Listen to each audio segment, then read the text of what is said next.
Good morning. You are Maneet Bakshi's focus group. So, now we shall begin. To the left, you can see Shamoon. To the right, you can see Osama Nadeem. And first of all, I would like to ask you two a simple question. What one of these three magazines stand out the most? Personally, I would say the Kerrang magazine. Yeah, I agree. That is due to the artists that have been placed, the way they've been laid out, and also the angle of gaze. It just targets you directly rather compared to the other magazines. As you can see in Vibe, the artist here has sunglasses on, so it doesn't really appeal to you. And as for Drake, he's just got one eye open. So looking back to Kerrang, they've all got their eyes wide open, directly staring at you, which just drags you in. Okay, now you see these three magazines laid out in front of you very nicely. I did a survey, a poll, which you might call, which is what colour do you think is most iconic for the masthead, which is the title of the magazine, and we got blue, red, and purple as iconic colours. Now each of these three magazines have blue, red, and purple in it. So Kerrang has red, The Source has purple, and Vibe has blue.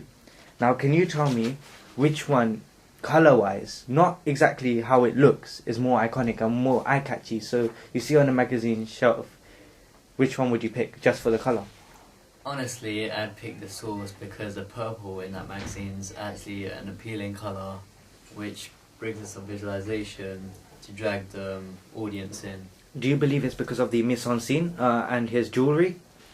Because of the genre, yes, I agree to that, since it is like a layout of how the genre is, like the rap and hip-hop, R&B way, rather compared to Kerrang, which is just a rock metal industry magazine, so they won't really be wearing chains around. So it just stereotypes it, but also visualizes how it's supposed to be presented. Now, Shamoon, I must ask you, just could you guess which genre The Source, Vibe, and Kerrang is? What category? Guess Kerrang is rock. Yes. Source is R&B. Yes. And Vibe is probably R&B as well. Yes. Okay, you are correct. And why do you think that you guessed it straight away? Because on the Kerrang one, it talks about this. It is the ultimate rock guide. So that's one main thing about it. With the R&B, I know the two singers, and then as they are part of the R&B industry, they're well known as well. Okay, now Osama, in each of these magazines, you will see a feature, which is highlighted quite vastly. So, could you tell me which feature you would look at the most and which one you would like to see? Being honest, for the Kerrang magazine, the sticker right here saying the ultimate 2014 rock guide sticks out the most because it's really bold and it's in flames, something you wouldn't originally see. Also, this flaming sticker blends in with the visualized effects that the artist has in his hands, which are flames as well. So it managed to blend in and pull it out with purple highlighted writing saying ultimate rock guide. As for The Source, there's a stick on the side saying Power 30. That kind of brings it in because of the logo has got 5 stars, a crown, makes it look rich. However, for Vibe is more of like a bleed right here because it's got the next edition magazine. So I guess stick is good. Okay, well, that's quite interesting. When I meant by feature, I meant the actual artist standing out. Okay. Yeah. In The Source, could you just show it up to the camera, please? The Encore Drake, does that stand out to you? The writing there? Now you can look at it. The Encore Drake, do you think that stands out to you? To be honest, compared to the other magazines, it kind of does stand out, but not really that clear because it just looks like another subheading the way they've laid it out. And it's, on that particular part, it's not so eye-catching compared to the Power 30. Power 30 has more like stars and the crown, obviously, like you said. With the Encore Drake, it's just simple writing and then underline. So it's pretty much blending into the subheading. Okay, would you buy any of these magazines? I'd definitely purchase a Kerrang magazine. Yeah. Okay. What is it that you see in this magazine cover, just the cover, do you believe that it shows you the whole magazine just from looking at the cover? So Vibe, you're saying that it's an R&B magazine, and Kerrang, you're saying it's a rock magazine. But just looking at the cover, couldn't you tell that the magazine, the contents, what it's about, what happens in there? Looking at it, it pretty much already self-explains what's going to be inside it, because as you can see on the sides, it's also got other band members, like the band's name, what's going on in the magazine, what's it issued for, and without context, you already know what's going inside on it. Compared to the other ones, it's just got simple subheadings of what's going on, but not fully described what's happening. Okay, now taking this slightly off topic, what genre do you prefer? Without looking at the magazine. The main genres I prefer are rap and rock. Those are the main two. Most for me is probably about R&B, and maybe some rap as well, but I don't really listen to rock that much. Okay, so now just by contextualizing your own views inside your head mentally, can you see what you're thinking on the paper, on the magazine cover?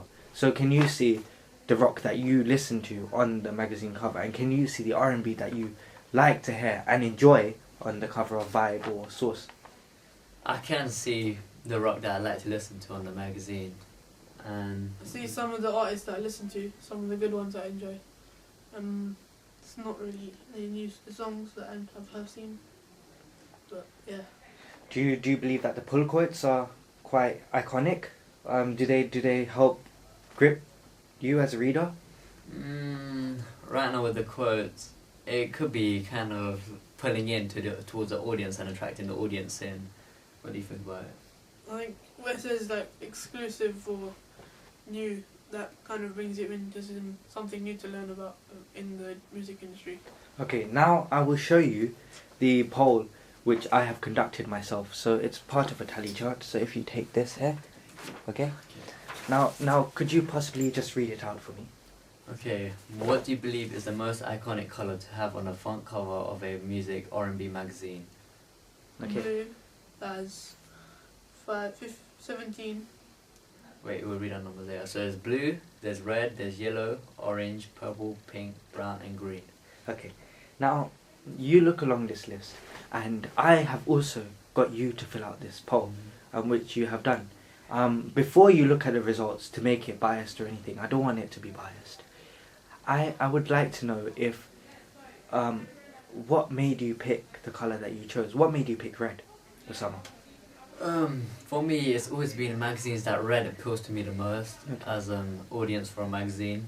No matter what magazine it is, it just manages to stand out, because red's like one of the simplest colours you could use alongside with black and white. So with that, using the colour of three, the rule of three, it will help provide a better audience and like appealing target. Now, Shamoon, over to you. I would like to ask you, you chose purple. Why do you think purple is slightly iconic for an R&B magazine? I think purple stands out, and it's a kind of a better colour for writing, or just like to pull out people to read it. Okay, now we're going to go back to the magazines, and now we're going to compare. The three most chosen magazine colours which are most iconic are there in front of you. Kerrang red, The Source purple, and Vibe blue. Okay? Now, I'm going to ask you a simple thing. You look at the faces, look at the shots of each magazine cover. So the Source, it's a medium close-up. Kerrang is three people, medium close-up again, but it's a wide shot. Vibe, medium close-up again. What do you think is so iconic about the medium close-up? Why is it overused nowadays in magazines? The medium close-up is overused because it's more appealing and shows who's actually on the magazine for an artist, rather than having a long shot for an artist. The eye, the angle of gaze, directs their focus onto you, so it looks like they're directly looking right at you. And does this want you to buy the magazine? Does it in any way influence you? Yes, it does influence me, because if there was a pose of an artist looking the other way, it wouldn't really be appealing to you, because you wouldn't know if like it's a target to like see you or not. But however, with what they use, the angle of gaze is directly looking at you, so it's like you want me to buy you this and that, and it basically wants you to pick it off the shelf. Okay.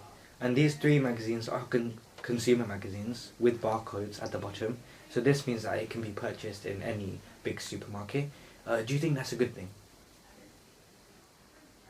Do you think that it's better to get a magazine bought, or would you rather get one free online? I'd just rather with buy the- it through a barcode because it will be more legitimate, and also the fact that it's more real than just an original magazine. It's more of like an official magazine. So you basically want the hard copy, not a digital copy of a magazine.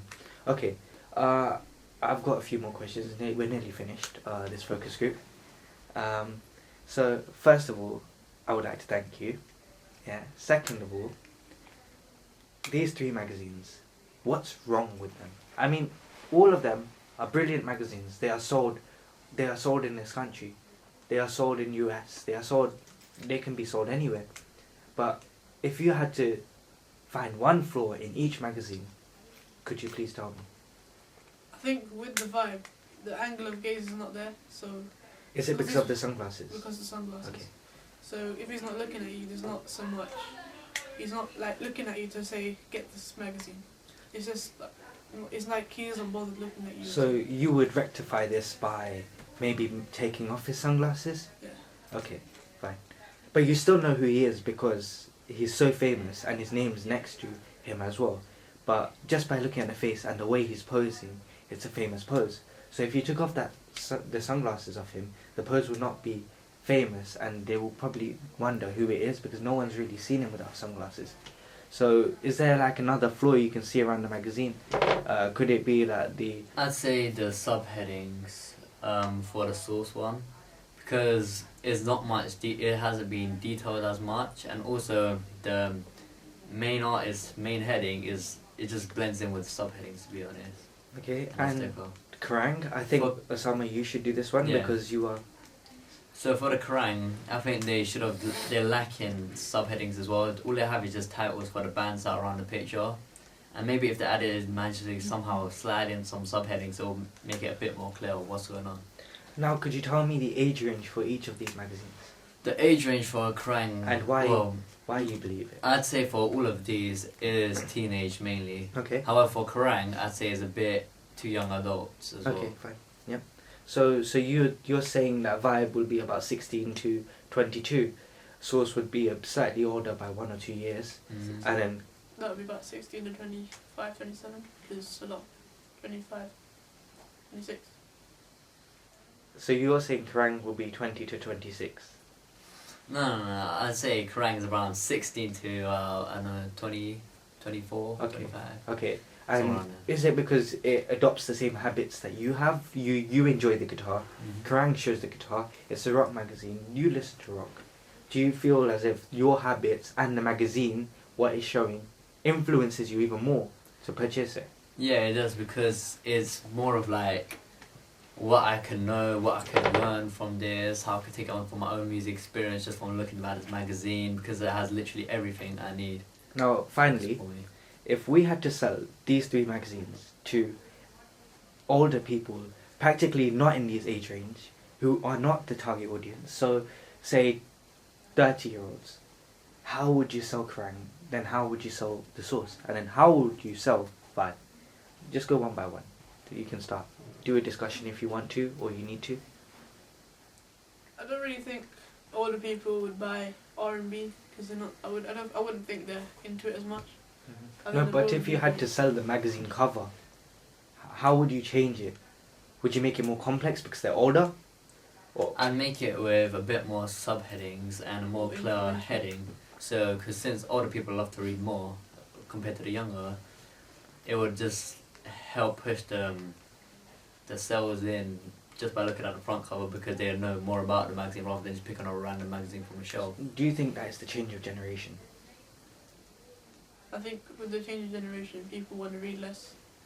Okay. So if they Okay. see one with a lot of writing on it, they might not buy it. So is that why you said Kerrang? It has more people, so it's older. So you're seeing more in that picture than any other magazine. So the mise en scene for that magazine, yeah, is a bit more than the source or vibe because you can see more in the picture. They're using mise en scène. I'd say that Kerrang has got the best one because it's also got the lighting that they've used inside the magazine when they've been taking a picture of the artist. Because when you look at it right here, you can see the main artist. You can see like a shade of light on the side of him, so it just sticks out more because he's right in the middle as well. So it brings out the artist more. Now, you've got a Kerrang magazine right there in front of you. I would like to show you this Kerrang magazine. And can you just compare the two, please? What do you think's better in the newer, up-to-date one, the one about the 2014 Rock Guide? Every month, every week, they're publishing a new Kerrang. What do you prefer in the newer one to the older one?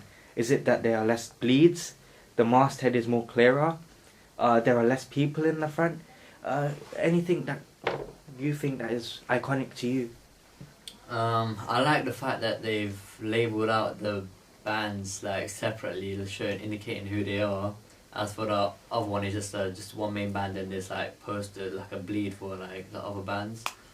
And I'd say another thing is the big sticker that makes it literally really bold compared to the other sticker that they have in the old magazine. Okay, now in all the magazines, even the new Kerrang, their heads are covered. The heads cover the masthead, so the title. Do you think this is because the magazine has now earned its reputation and everyone knows what the magazine is when they want to buy it? Yeah, I think they've earned a reputation because also looking at statistics, Kerrang is the #1 UK selling magazine. And for rock, and another thing is that everyone just knows instantly because they've always kept their masthead the same and it's like just an original icon towards their magazine, so everyone would instantly know what magazine it is.